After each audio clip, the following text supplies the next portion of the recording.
Greetings, my fellow freedom-loving sovereign thinkers. Thank you for tuning in to LL3 Podcast. My name is Craig, transmitting from the beautiful, swampy mangroves of South Florida. And today's date is Wednesday, December 16th, 2020. Yeah, I'm kicking back by the New River. A beautiful morning. You may hear some bridges going up and down, tools being used like a blower, dump truck, boats, people strolling by, dogs, etc. So, gotta, keep going to keep on tabs with what's going on. Yeah. Interesting report from RT, the one woman whose father was the scientist who got assassinated, saying that Biden and Trump are the same. And it's interesting. I might have to read that GPCOA, the nuclear deal. I know it was considered unconstitutional because the Senate never approved it, but I should always take the initiative on reading the document, because so many people, they want to throw stuff at you. They want you to see this is how it is, but never want you to read it. So I always prefer to folks just to examine things. Don't just focus on face value. And looks like there was like electoral challenges on the 6 states, and that's going to be interesting. So going to be an exciting January, folks. Been hearing stories from both sides and examining interviews and all that. Observe responsibly as usual, but be vigilant, be ready. It's good to prep. Don't hesitate to do it, okay? Never out of fear, but out of awareness. So, enough of me ranting.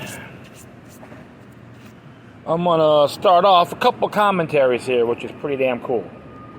This one came out from LouRockwell.com. And this one's entitled, When Red States Turn Blue and COVID-19 Becomes the Economy, Not Just a Perpetual Pandemic.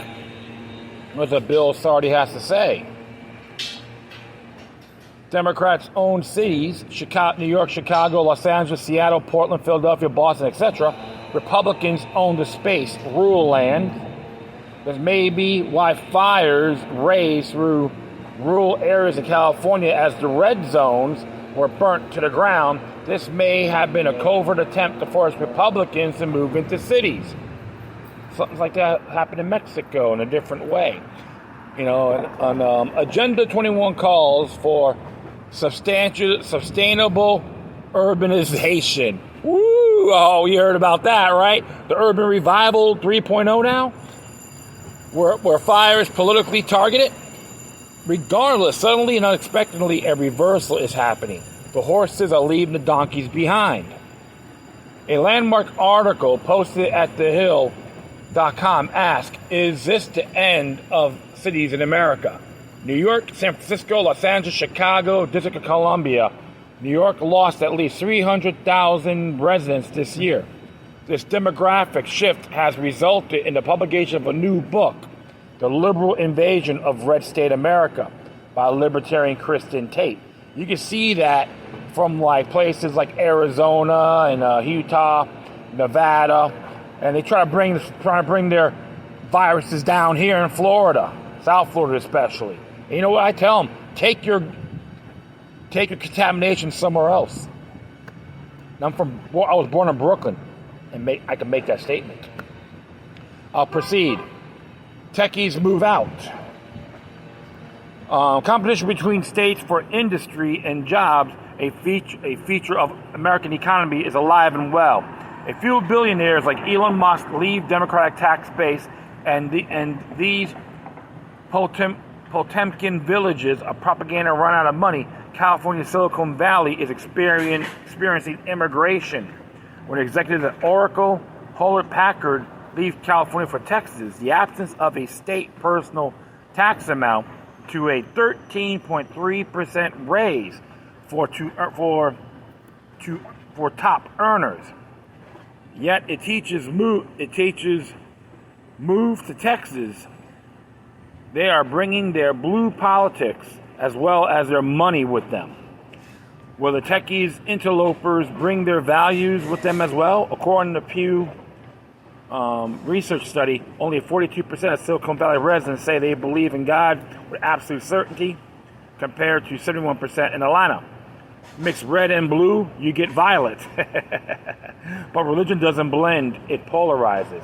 It says once young people gain ownership of something, they go from being Democrat to Republicans, from living off of somebody else's money, to trying to hold onto their own money. However, so far this year, 9% of voters have switched from Democrat to Republican, and an equal 9% has switched from Republican to Democrat, says a Pew Research study. Cuomo acts as a Republican. Governor Andrew Cuomo is gutting Medicaid in New York State by $400 million. When a conjured up COVID-19 pandemic is said to be raging, yet even Governor Cuomo acts like a budget-cutting Republican. 20% cuts across the board to deal with $62 billion loss of revenue. This will lead to closures of hospitals, which is incongruent with the contrived COVID-19 crisis. When homeless and substance abuse programs in New York becomes a primary source of employment and a key part of the economy in New York City's, one has to wonder if they serve to perpetuate these problems or to eradicate them. Well, oh yeah, my voice is a little bit dry here. Sorry about that, folks. Where is my water? Over the other side here. At the end of the pandemic would result in people in job losses. There may be no restaurants for these unemployed workers to return to. Is it difficult to pull the plug on local economies? I recall when the American military pulled out of South Vietnam, mortars began shelling American army bases as the pullout began. The mortar shells were from the local South Vietnamese, who would lose the economy that had been set up to support the Americans. Once anything creates jobs, it's difficult to undo. In America, every congressman brought jobs to his constituents by bringing military bases to their area. America has spent the past 3 decades closing them.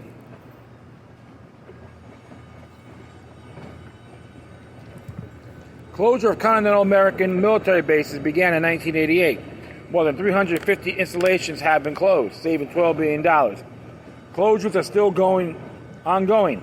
As America has closed its military bases, it has had to struggle to rebuild the local economies that surround these bases. And this is how America implodes. To politicians, everything looks good as long as it creates jobs, at least for a while. Then suddenly it is realized these social programs are expensive ledger items, not tax-based building entities. Military bases and hospitals are necessary drags on society. That is why preventive medicine is an anathema. Via processed foods, alcohol abuse, tobacco, nearly half of America suffers from chronic disease.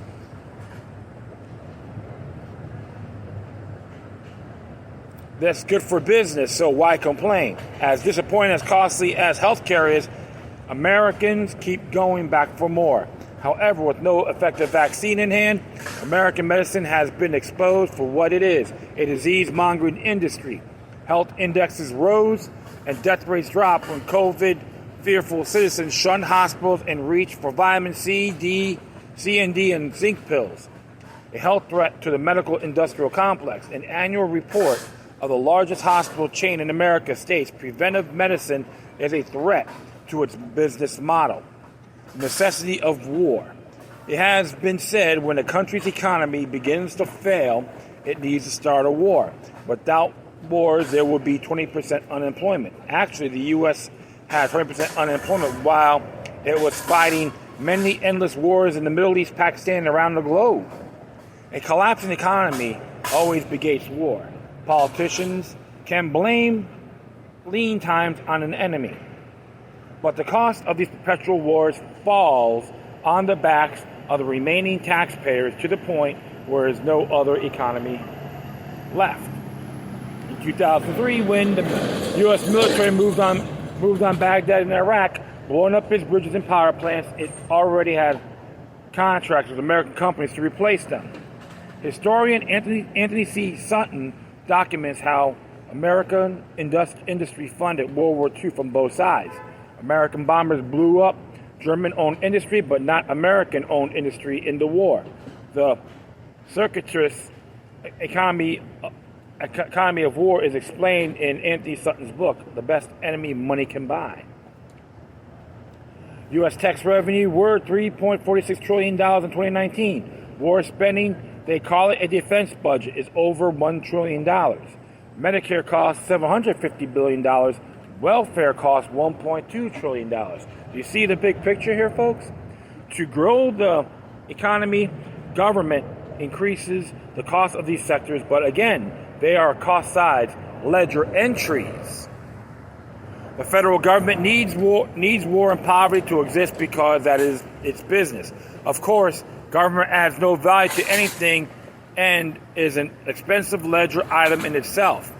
Being a bagman to collect taxes and buy votes, it's unseasonably spent more than it collects.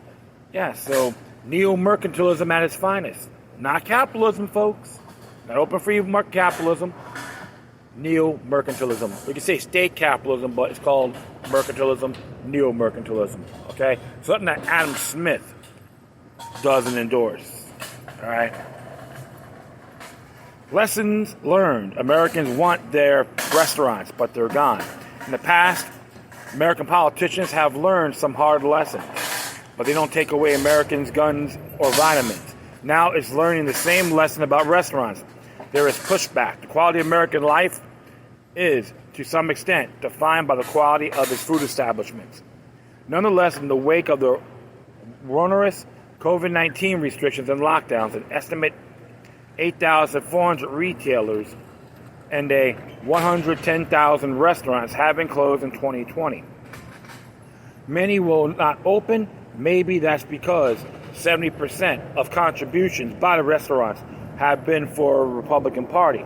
Maybe guns and vitamins, along with paper money, are next to vanish from the American landscape. Red and blue forever. I'll let Christine Tate state the last words. Oops, sorry about that. Where the hell am I? Okay, right here. The last words on this topic of red or blue. Decline of liberal cities and blue states during the crisis is perhaps the clearest judgment on a raft of poor tax and regulatory policies. It will also accelerate the demographic shift, changing the political calculus in traditionally red states, as seen in Georgia and Arizona in the presidential race.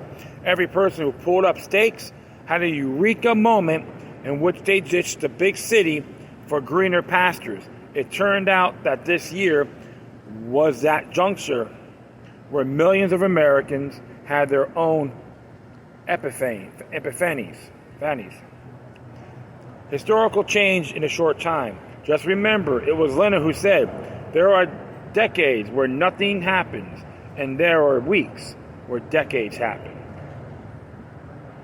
And Rothschild approved, of course.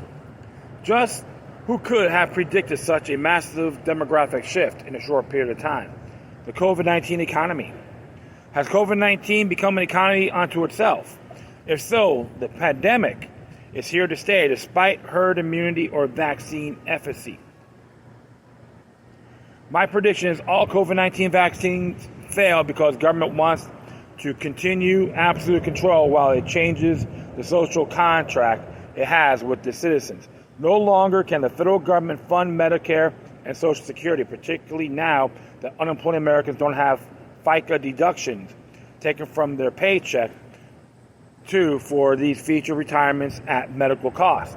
Medicare and SS are now funded out of the general fund as trust only holds IOUs, U.S. Treasury notes. COVID-19 is no respecter of red or blue, but can you build an economy around COVID-19? the U.S. is becoming a vaccine nation, solely focused on one objective: to control the population under the guise of eradicating an invisible virus. But there is no evidence there is really a virus in circulation. The nasal swab PCR COVID-19 test is unreliable. So precisely what are vaccines protecting us against? It's always, accurate. It's always like how accurate these tests are. So regardless of what you read in the news, headlines, COVID-19 vaccines are only going to benefit less than 1% of the population. Whatever is causing COVID-19 symptoms appears to be dietary related. Massive ongoing outbreak of Burberry that started before COVID-19 was ever mentioned via overconsumption of sugar, alcohol, coffee, and tea that interfere with vitamin B1 nutritor. And COVID-19 is a cost on the financial ledger. It may only be a bloom to vaccine makers who gain large billion-dollar contracts. Talk about a false economy? Yes, I can say that about a false economy. Absolutely. More control and all that good stuff. And there's even a report that in the Netherlands, 87,000 nurses refused COVID-19 vaccine. I wonder why. Well, to be very frank, I'm not too keen of it. And everyone should say, hey, give them the big middle finger. The bottom line is this. COVID-19 is just another 24/7 excuse for everything. Look what Cuomo did up in New York. And the other knucklehead, de Blasio, Huey and Dewey. And people try to bring their garbage down here. Like I said before, leave your infections up there. Don't contaminate space where I'm at, because I'm not afraid to call all you people out. Even when I go to other places, I respect their livelihood, culture, heritage, etc. I try to adapt to it. What's your excuse? I know a lot of good folks are like me, have that mindset, and we all have differences too between us, which is fine. But the whole thing is, who's going to benefit the most? That's the question. And it looks like it's all coming out little by little. We have to say no to the propaganda machine. Bottom line is this, folks. Without us, they're nothing. They need us more, we need them. I'm going to do one more commentary here. Came from John Whitehead, Rutherford Institute, which I am a supporter. Proud supporter. Says here, Big Brother in disguise, the rise of a new technological world order. There's a quote here, you've had to live, did live, from habit that became instinct, in the assumption that every sound you made was overheard and except in darkness, every movement scrutinized. George Orwell's book, 1984. It had the potential for disaster. Early in the morning on Monday, December 15, 2020, actually it's Tuesday, Bill of Rights Day, Google suffered a major worldwide outage in which all of its internet-connected services crashed, including Nest, Google Calendar, Gmail, Docs, Hangout, Maps, Meet, and YouTube. The outage only lasted an hour. There was a chilling reminder of how reliant the world has become on internet-connected technologies to do everything from unlocking doors and turning up the heat to accessing work files, sending emails, and making phone calls. An early year, a Google outage resulted in Nest users being unable to access their Nest thermostats, Nest smart locks, and Nest cameras. A Fast Company reports this essential meant that because of a cloud storage outage, people were prevented from getting inside their homes, using their AC, and monitoring their babies. Wow. Welcome to the Matrix. 20-some years after the Wachowski's iconic film, The Matrix, introduced a futuristic world in which humans exist in a computer-stimulated non-reality powered by authoritarian machines. A world where the choice between existing in denial-ridden virtual dream state or facing up to harsh, difficult realities of life comes down to a blue pill or red pill. We stand at the precipice of a technologically dominated matrix of our own making. We are living in a prequel to the Matrix, with each passing day falling further under the spell of technologically driven virtual communities, virtual realities, and virtual conveniences managed by artificial intelligence machines. Managed by artificially intelligent machines that are on a fast track to replacing human beings and eventually dominating every aspect of our lives. Science fiction has become fact. In the Matrix, computer programmer Thomas Anderson, aka Hacker Neo, is awakened from a virtual slumber biomorphosis, a freedom fighter seeking to liberate humanity from a lifelong hibernation state imposed by hyper-advanced artificial intelligence machines that rely on humans as an organic power source. With their minds plugged into a perfectly crafted virtual reality, few humans ever realize they are living in an artificial dream world. Neo is given a choice. Take the red pill, wake up and join the resistance, or take the blue pill, remain asleep as fodder for the powers that be. Most people opt for the blue pill. In our case, the blue pill, a one-way ticket to life, to a life sentence in an electronic concentration camp, has been honey-coated to hide this bitter aftertaste, sold to us in the name of expediency and delivered by way of blazingly fast internet, cell phone signals that never drop a call, thermostats that can keep us at a perfect temperature without or are having to raise a finger, and entertainment that can be simultaneously streamed to our TVs, tablets, and cell phones. Yet, we are not merely enthralled with these technologies that were intended to make our lives easier. We have become enslaved by them. Look around you. Everywhere you turn, people are so addicted to their internet-connected screen devices, smartphones, tablets, computers, televisions. They go for hours at a time, submerged in a virtual world where human interaction is filtered through the medium of technology. This is not freedom. This is not even progress. And that's true. Like even myself, I always got to keep myself in check as well. That's why I believe in utilizing these tools. Okay, that's the way I do things.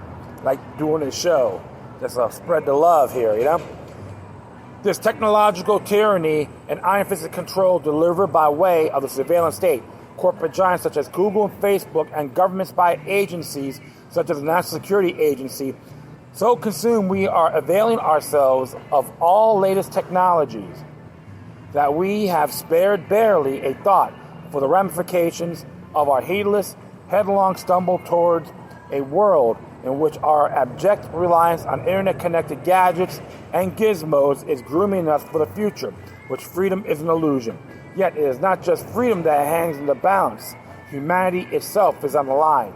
If ever Americans find themselves in bondage to technological tyrants, we will only have ourselves to blame for having to forge the change through our own lassitude, laziness, and objective reliance on internet-connected gadgets and gizmos that render us wholly irrelevant. Instead, we're fast approaching Philip K. Dick's vision of the future as depicted in the film Minority Report. Their police agencies apprehend criminals before they commit a crime. Driverless cars populate the highway, and a person's biometrics are constantly scanned and used to track their movement, target them for advertising, and keep them under perpetual surveillance. Cue the dawning of the age of the Internet of Things, or IoT, in which internet-connected things monitors your home, your health, and your habits in order to keep your pantry stocked, your utilities regulated, and your life under control and relatively worry-free. The key word is, however, is control. But it is not too distant future. Just about every device you have, and even products like chairs that you don't normally expect to see technology in, will be connected to each other, connected and talking to each other. By the end of 2018, there's an estimated 22 billion Internet of Things connected devices in use around the world. Forecasts suggest that by 2030, around 50 billion of these IoT devices will be in use around the world, creating a massive web of interconnected devices spanning everything from smartphones to kitchen appliances. As the technologies empowering these devices have become increasingly sophisticated, they have also become increasingly widespread, encompassing everything from toothbrushes and light bulbs to cars, smart meters, and medical equipment. There's an estimate that 127 new IoT devices are connected to the web every second. The connected industry has become the next big societal transformation, right up there in the Industrial Revolution, a watershed moment in technology and culture. Between driverless cars that are completely lacking a steering wheel, accelerator, or brake pedal, and smart pills embedded with computer chips, sensors, cameras, and robots, we are poised to outpace the imaginations of scientific writers such as Philip K. Dick and Isaac Asimov. By the way, there is no such thing as a driverless car. Someone or somebody will be driving, but it won't be you. These internet-connected techno gadgets include smart light bulbs that discourage burglars by making your house look occupied, smart thermostats that regulate the temperature of your home based on your activities, and smart doorbells that let you see who is at your front door without leaving the comfort of your couch. Nest, Google's suite of smartphone products, has been at a forefront on the connected industry with such technologically savvy conveniences, and smart lock tells you, thermostat, who is home, what temperatures they like, and when your home is unoccupied. A home phone service system that interacts with your connected devices to learn when you come and go and alert you if your kids don't come home, and a sleep system that will monitor when you fall asleep, when you wake up, and keep the house noises and temperatures in a sleep-conducive state. The aims of these internet-connected devices, as Nest proclaims, is to make your house a more thoughtful and conscious home. For example, your car can signal ahead that you're on your way home, while hue lights can flash on and off to get your attention if Nest Protect senses something's wrong. Your coffee maker, relying on data from fitness and sleep sensors, will brew a stronger pot of coffee for you if you've had a restless night, yet given the speed and trajectory at which these technologies are developing, it won't be long before these devices operating entirely independent on their human creators, which poses a whole new set of worries. As technology expert Nicholas Carr notes, as soon as you allow robots or software programs to act freely in the world, they're going to run up against ethically fraught situations and face hard choices that can't be resolved through statistical models. That will be true of self-driving cars, self-flying drones, and battlefield robots, just as it's already true on a lesser scale with automated vacuum cleaners and lawnmowers. For instance, just as a robotic vacuum Roomba makes no distinction between a dust bunny and an insect, weaponized drones poised to take the skies en masse this year will be incapable of distinguishing between fleeing criminal and some merely jogging down the street. For that matter, how do you defend yourself against a robotic cop, such as Atlas Android being developed by the Pentagon? There has been programmed to respond to any perceived threat with violence, Moreover, it's not just our home and personal devices that are being recorded and reimagined in this connected age. It's our workplaces, our health systems, our governments, our bodies, our innermost thoughts that are being plugged into a matrix over which we have no real control. Indeed, it is expected that by 2030 we will experience the Internet of Senses, IOS, enabled by artificial intelligence, virtual reality, augmented reality, 5G, and automation. The Internet of Senses relies on connected technology interacting with our senses of sight, sound, taste, smell, and touch by the way of the brain as a user interface. As journalist Susan Fortain explains, many predict that by 2030 the lines between thinking and doing will blur. 55% of consumers believe that we will be able to see map routes on VR glasses by simply thinking of a destination. By 2030, technology is set to respond to our thoughts, and even share them with others. Using the brain as an interface could mean the end of keyboards, mice, game controllers, and ultimately the user interfaces for any digital devices. The user needs to only think about the commands, and they will just happen. Smartphones could even function without touch screens. In other words, iOS will rely on technology being able to access and act on your thoughts. Fortain outlines several trends related to the iOS that are expected to become reality by 2030. 1. Thoughts become action. Using the brain as an interface, for example, users will be able to see map routes on VR glasses by simply thinking of a destination. Sounds will become an extension of a device virtual reality. Users could mimic anyone's voice realistically enough to fool even family members. That's 2. 3. Real food would become secondary to imagine taste. A sensory device of your mouth could digitally enhance anything you eat so they can taste like your favorite treat. 4. Smells will become a projection of this virtual reality so that virtual visits to forests or a countryside, for instance, would include experiencing all natural smells of those places. 5. Total touch. Smartphones with screens will convey the shape and textures of the digital icons and buttons they are pressing.